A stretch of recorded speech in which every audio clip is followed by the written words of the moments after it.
Welcome to Atom classes. Last lecture में मैंने आपको रेट ऑफ रिएक्शन के बारे में बताया था, उसका डिफिनीशन के बारे में बता दिया गया था, उसका फार्मूला बता दिया गया था, उसकी यूनिट बता दी गई थी और उसका साथ में उसका ग्राफिकल रिप्रेजेंटेशन बता दिया गया था। अब हमें इस लेक्चर में पढ़ना है कि जो रेट ऑफ रिएक्शन है उसके कितने टाइप्स के होते हैं। ठीक है, तो types of rate of reaction पढ़ना हमें। ठीक, तो रेट ऑफ रिएक्शन को 3 टाइप से रिप्रेजेंट कर सकते हैं। जो सबसे पहला रेट ऑफ रिएक्शन है वो है कि इसको बोलते हैं average ROR, rate of reaction. ठीक है, या फिर हिंदी में बोलेंगे इसको औसत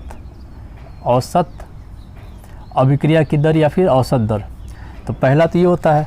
दूसरा क्या होता है? दूसरा होता है इंस्टेंटेनियस वेलोसिटी बोल दे या फिर रेट ऑफ रिएक्शन बोल दे। इसको बोलते हैं हिंदी में तात्क्षणिक दर या तात्क्षणिक अभिक्रिया का दर। और तीसरा होता है इनिशियल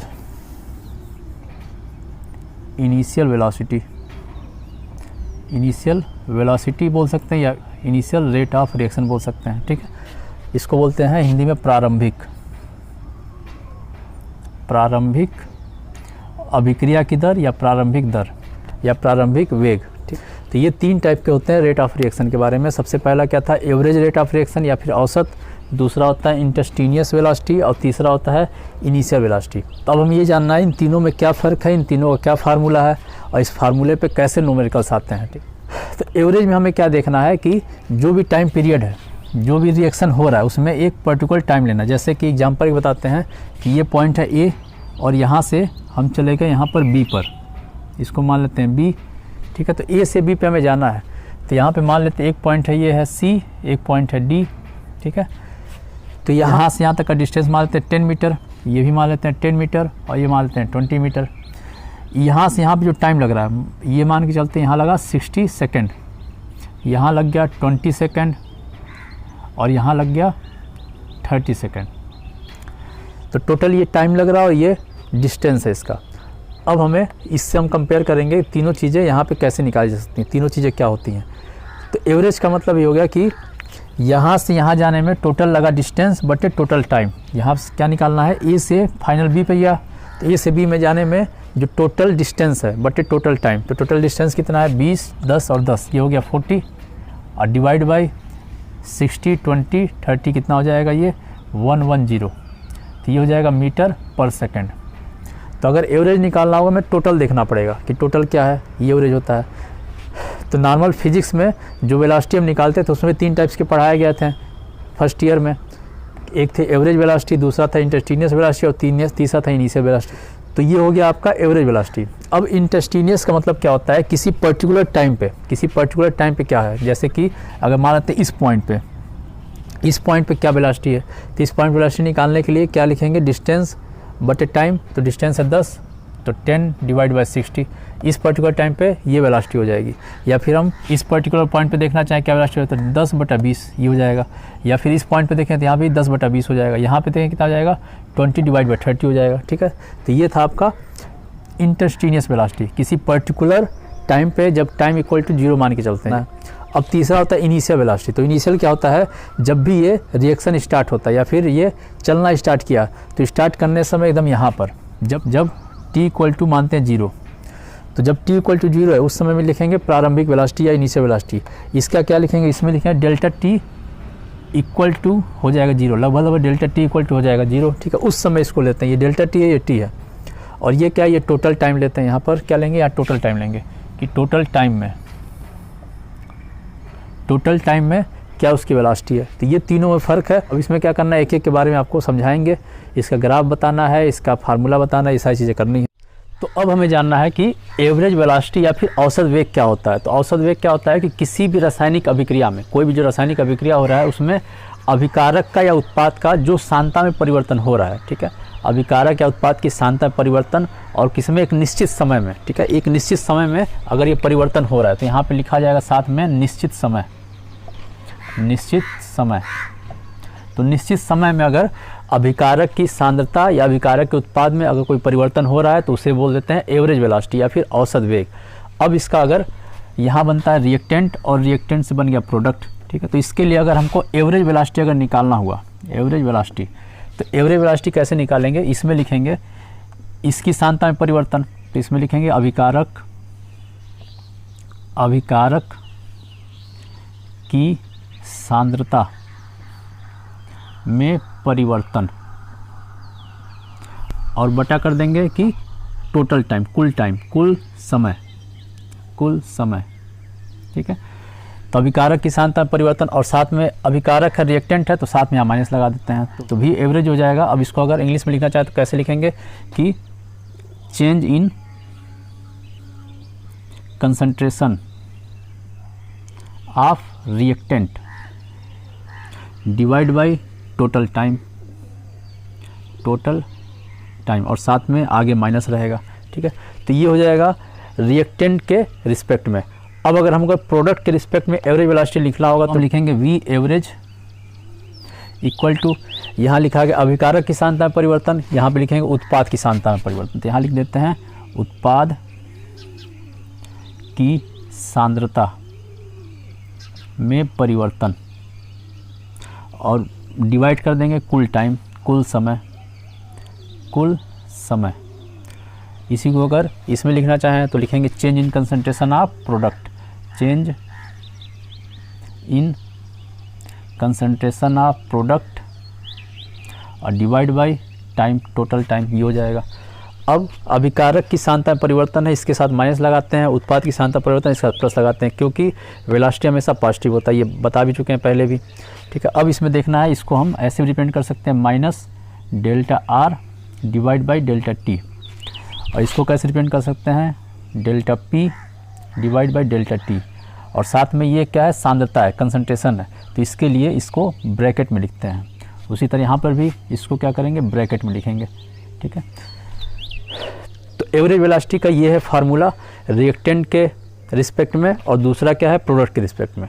तो ये दोनों इसका फार्मूला है। अब इसका जानना हमको, अगर इसका हमको ग्राफ बनाना हो तो ग्राफ कैसे बनेगा, और उस ग्राफ से कैसे हम एवरेज वेलोसिटी निकालते हैं। तो कभी भी अगर ग्राफ बनाना हो तो ग्राफ में क्या लेते हैं, इधर की तरफ हम ले लेते हैं टाइम, और इधर की तरफ कंसंट्रेशन। अब कंसंट्रेशन में एक बार रिएक्टेंट के साथ बनाएंगे, एक बार प्रोडक्ट के साथ बनाएंगे, तो यहाँ पर मान लेते हैं क्या है, रिएक्टेंट का कंसंट्रेशन है, और इधर टाइम है, और रिएक्टेंट के कंसंट्रेशन और टाइम के बीच अगर ग्राफ बनाते हैं तो यहाँ पे होगा टाइम के साथ जो रिएक्टेंट है वो क्या होगा, घटने लगता है, ठीक है। तो घटेगा तो इसका जो ग्राफ बनेगा ऐसा बनेगा ग्राफ, कुछ इस तरह से ग्राफ बन के आएगा, ठीक है।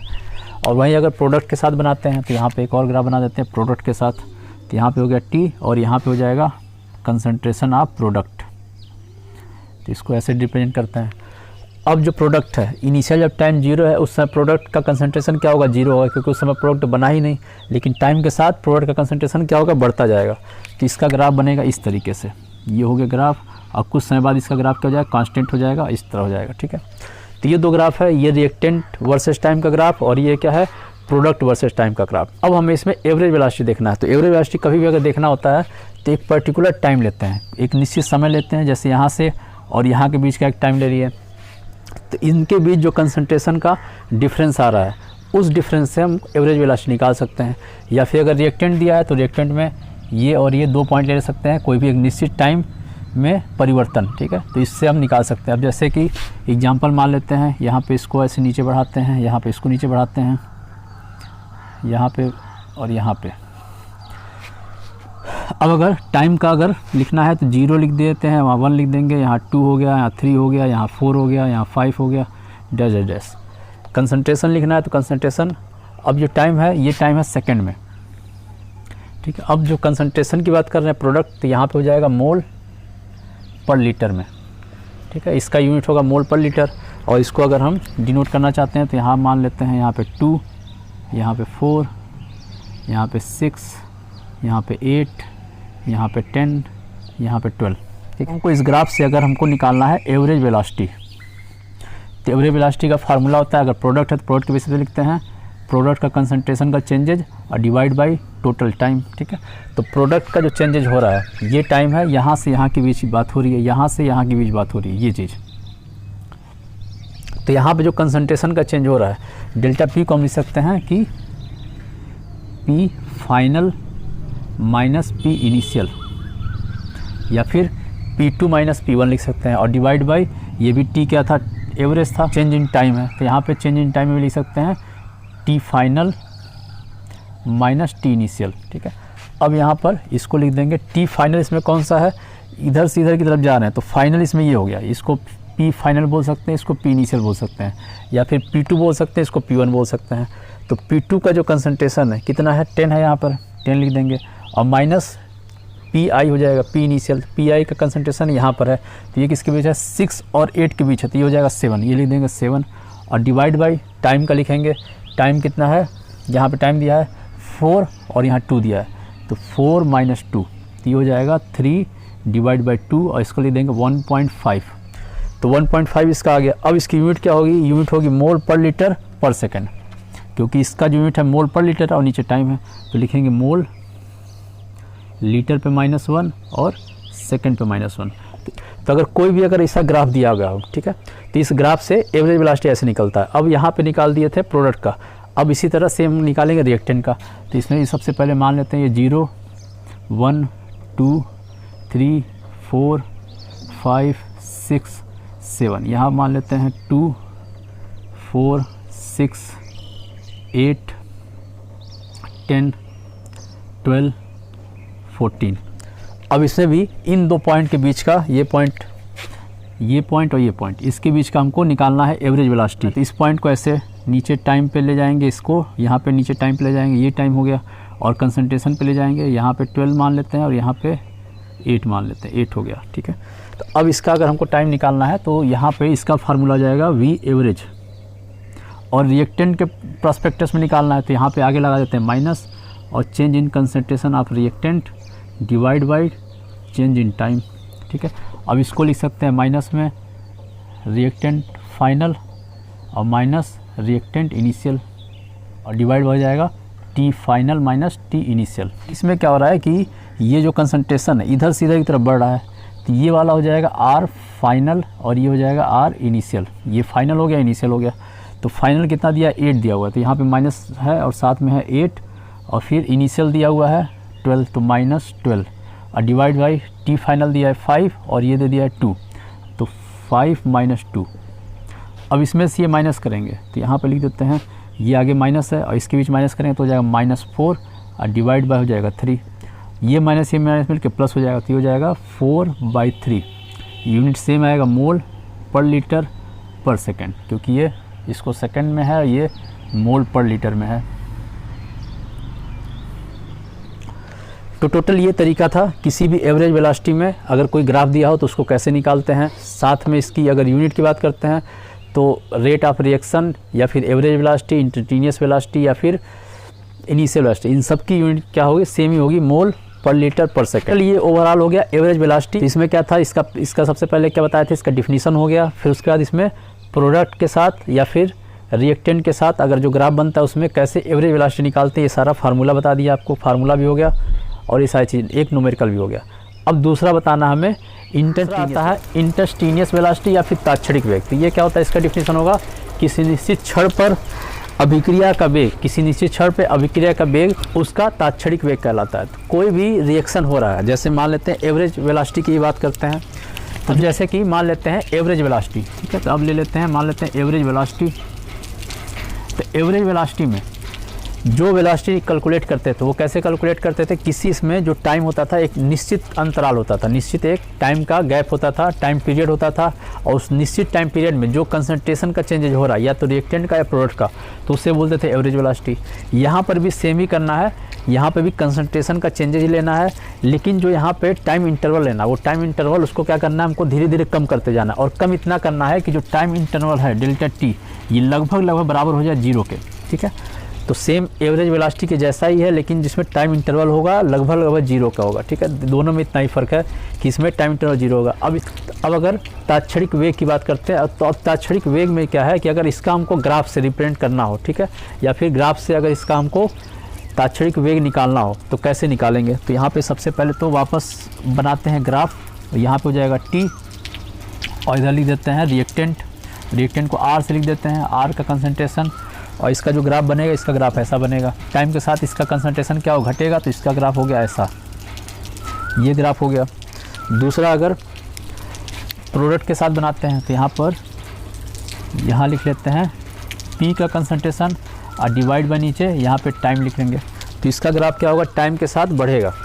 तो इसका कंसंट्रेशन क्या होगा, टाइम के साथ बढ़ेगा, तो इसका बढ़ेगा, तो इसका ग्राफ होगा ऐसा, ठीक है। अब इसमें पर्टिकुलर टाइम पे हमें निकालना है। अब वो टाइम मान लेते हैं ये पॉइंट, इस पॉइंट को हम टाइम मान लिए इसमें। तो कभी भी इस पॉइंट पे अगर हमको वेलोसिटी निकालना हो तो उस वेलोसिटी को क्या बोलते हैं, तात्क्षणिक वेलोसिटी, क्योंकि यहाँ पे जब टी, जो टी है चेंज इन टेम्परेचर, वो लगभग किसके बराबर हो जा रहा है, 0 के बराबर। तो एवरेज में क्या करते थे, यहाँ 2 पॉइंट लेते थे, उसका निकालते थे। लेकिन तात्क्षणिक में क्या करेंगे, ये जो टाइम का इंटरवल है, ये टाइम का जो इंटरवल, इसको क्या करें, रिड्यूस कर देंगे। रिड्यूस करते करते एकदम किसी पॉइंट पे ले जाएंगे। जैसे ये पॉइंट पे आ गया, इस पॉइंट पे हो गया ये, ठीक है। तो इस पॉइंट पे हमको क्या निकालना है, तात्क्षणिक वेग निकालना है, इंस्टेंटेनियस वेलोसिटी निकालना है। तो इसको कैसे निकलेंगे, तो इसको निकालने के लिए यहाँ पर खींचते हैं टेंजेंट, इसके बीच एक खींचते हैं, इसी पॉइंट से टच करता हुआ एक लाइन खींचेंगे और ये हो गया टेंजेंट। अब इसको खींचने के बाद यहाँ पे इसको मिला देंगे इससे और ऐसे मिला देंगे, ठीक है। इस तरह से ट्रायंगल बना दिए। अब ये जो एंगल थीटा होता है, अब जो एंगल ये थीटा है, तो यहाँ पे लिखेंगे tan theta. Tan theta equal to होता है लंब बटे आधार, ये है लंब और ये है आधार, तो लंब बटा आधार होता है, ठीक है। तो लंब बटे आधार, जो लंब है ये है कंसंट्रेशन इसका, यहाँ पे एक यहाँ पे पॉइंट है, इसको मान लेते हैं रिएक्टेंट 2, इसको मान लेते हैं रिएक्टेंट 1, और नीचे की तरफ टाइम है, तो ये हो जाएगा टाइम T1 और ये जाएगा टाइम T2, ठीक है। अब जो ये टेन थीटा है, ये टेन थीटा है, ये इसकी वैल्यू ही क्या बताता है, लंब बटा आधार है। तो ये का कंसंट्रेशन डिवाइड बाई इसका, तो इसमें लिख सकते हैं वही change in concentration of reactant और डिवाइड बाई टाइम। तो सेम वही ग्राफ बन के आया, साथ में इसमें लगा देंगे माइनस, ठीक है। ये हो गया। तो टोटल ये ग्राफ जो है रिएक्टेंट के लिए, उसी तरह अगर प्रोडक्ट का ग्राफ हमें बनाना है, यहाँ पे किसी पॉइंट पे अगर हमको निकालना है, तो इस यहाँ पे क्या करेंगे, एक यहाँ पर टेंजेंट खींचेंगे। टेंजेंट को हिंदी में बोलते हैं ढलान या फिर ढाल, ठीक है। इंग्लिश में बोलते हैं या तो स्लोप या फिर टेंजेंट, ठीक है। तो यहाँ पे इससे टच करता हुआ एक टेंजेंट खींचेंगे और यहाँ, अब ये टेंजेंट खींचने के बाद इसमें अगर हमको ग्राफ बनाना होगा तो यहाँ पे इसको ऐसे नीचे बढ़ाएंगे, इसको आगे बढ़ा देंगे, ठीक है। और ये थीटा है, और उसके बाद यहाँ पे लिख देंगे टेन थीटा इक्वल टू, इसका लंब हो जाएगा ये डिवाइड बाई ये, ठीक है। ये है लंब और ये है आधार, तो L डिवाइड बाई A। तो concentration, change in concentration of product divide by change in time, इसमें भी सेम चीज़ होगा, ठीक है। और इस फार्मूले से निकल जाएगा इंस्टेंटेनियस वेलोसिटी। तो यहाँ के लिए अगर इंस्टेंटेनियस वेलोसिटी लिखते हैं, तो यहाँ के लिए अगर हमको इंस्टेंटेनियस वेलोसिटी लिखना है तो VINS इक्वल टू किसके बराबर हो जाएगा, टेन थीटा के बराबर। तो ये हो जाएगा प्रोडक्ट के लिए। और अगर रिएक्टेंट के लिए लिखना होगा तो रिएक्टेंट के लिए भी इंस्टेंटेनियस इक्वल टू हो जाएगा माइनस में टेन थीटा। तो ये दोनों का फार्मूला हो जाएगा कि तात्क्षणिक वेग कैसे निकालेंगे। तो ये है रिएक्टेंट के रिस्पेक्ट में और ये है प्रोडक्ट के रिस्पेक्ट में। तो इंस्टेंटेनियस वेलोसिटी में आपका क्या होगा, डिफिनीशन हो गया, डिफिनीशन के बाद ग्राफ हो गया, ग्राफ के बाद इसका फार्मूला हो गया। तीसरा हमें पढ़ना है कि इनिशियल वेलोसिटी या प्रारंभिक वेग क्या होता है। तो प्रारंभिक वेग होता है कि, तो प्रारंभिक वेग या फिर इनिशियल वेलोसिटी क्या होता है, जब भी रासायनिक अभिक्रिया जो है स्टार्ट होने जा रहा है, तो जब भी स्टार्ट हो रहा है तो उसी प्रारंभ में, जब स्टार्ट होने जा रहा है उसी समय जो अभिक्रिया का वेग होगा उसी को बोलते हैं इनिशियल वेलोसिटी। तो इनिशियल वेलोसिटी क्या होता है, प्रारंभ में अभिक्रिया के वेग को प्रारंभिक वेग कहते हैं। अभिक्रिया के वेग को प्रारंभिक वेग कहते हैं। तो ये था इनिशियल वेलोसिटी का डिफिनीशन। अब इसका हमें ग्राफ देखना है कि ग्राफ से इनिशियल वेलोसिटी कैसे कैलकुलेट करते हैं। तो वापस हम यहाँ पे ग्राफ बनाते हैं। यहाँ पे हो जाएगा T वर्सेज, यहाँ ले लेते हैं रिएक्टेंट के कंसंट्रेशन का और यहाँ पर T वर्सेज प्रोडक्ट के कंसंट्रेशन का। तो रिएक्टेंट का जो कंसंट्रेशन आता है वो टाइम के साथ घट रहा है, तो इसका ग्राफ ऐसा बनता है और प्रोडक्ट का ग्राफ ऐसा बनता है। अब हमें यहाँ पर अगर इनिशियल वेलोसिटी निकालना है, अब यहाँ पे अगर हमको तीन चीज़ें बताए थे तो तीन वेलोसिटी, ये ग्राफ हो गया। अब तीन टाइप की वेलोसिटी होती थी। पहला था एवरेज वेलोसिटी था एवरेज, दूसरा था इंस्टेंटेनियस वेलोसिटी और तीसरा है ये V इनिशियल। तो ये तीन टाइप की वेलोसिटी थी। अगर हमको एवरेज वेलोसिटी निकालना होता तो क्या करते थे, ये पॉइंट और ये पॉइंट, किसी भी दो पॉइंट का बीच का ग्राफ लेते हैं और ऐसे बना के दो पॉइंट को ले लेते हैं इस तरीके से और उसको क्या करते थे, ग्राफ ऐसे बना देते थे और उसका इसका डिफरेंस माइनस इसका डिफरेंस इसका डिफरेंस डिवाइड बाय इसका डिफरेंस निकाल लेते थे, तो उसको हम क्या निकलता था, एवरेज निकल जाता था। अगर हमको इंस्टेंटेनियस निकालना हो तो इंस्टेंटेनियस का क्या मतलब क्या था, किसी पर्टिकुलर पॉइंट पे, चाहे इसी पॉइंट पे निकालना हो तो यहाँ पे क्या करते थे, एक टेंजेंट खींचते थे और ये ट्राइंगल लेते थे और ये ट्राइंगल लेते थे और ये थीटा ले लेते थे, इस तरह इंस्टेंटेनियस निकल जाता। अब हमें इनिशियल निकालना, प्रारंभिक। तो प्रारंभिक कैसे निकालेंगे कि जब भी रिएक्शन स्टार्ट होने जा रहा है, तो रिएक्शन स्टार्ट कैसे हो जा रहा है, इसको मिटाते हैं पहले। तो रिएक्शन स्टार्ट होने की बात है, तो रिएक्शन स्टार्ट क्या हुआ, जब t इक्वल टू 0 हुआ, यहाँ पे t इक्वल टू 0 और यहाँ से टाइम बढ़ता जा रहा है, तो एकदम इस पॉइंट पे आएंगे, यहाँ पे क्या करेंगे, एक टेंजेंट यहाँ पे खींचेंगे, ठीक है। अब ये बन गया आपका, ठीक है। तो इस तरीके से इनिशियल वेलोसिटी का निकलेगा। यहाँ पे अगर प्रोडक्ट का निकालना है तो प्रोडक्ट में भी जहाँ पे ये स्टार्ट हो रहा है, जहाँ रिएक्शन स्टार्ट हुआ उस समय यहाँ पे क्या करें, एक टेंजेंट यहाँ खींच देंगे, ठीक है। तो ये दोनों था इस ग्राफ इसका इनिशियल वेलोसिटी का। तीनों वेलोसिटी का ग्राफ बता दिए, एक बार यहाँ बता देते हैं तीनों का एक साथ।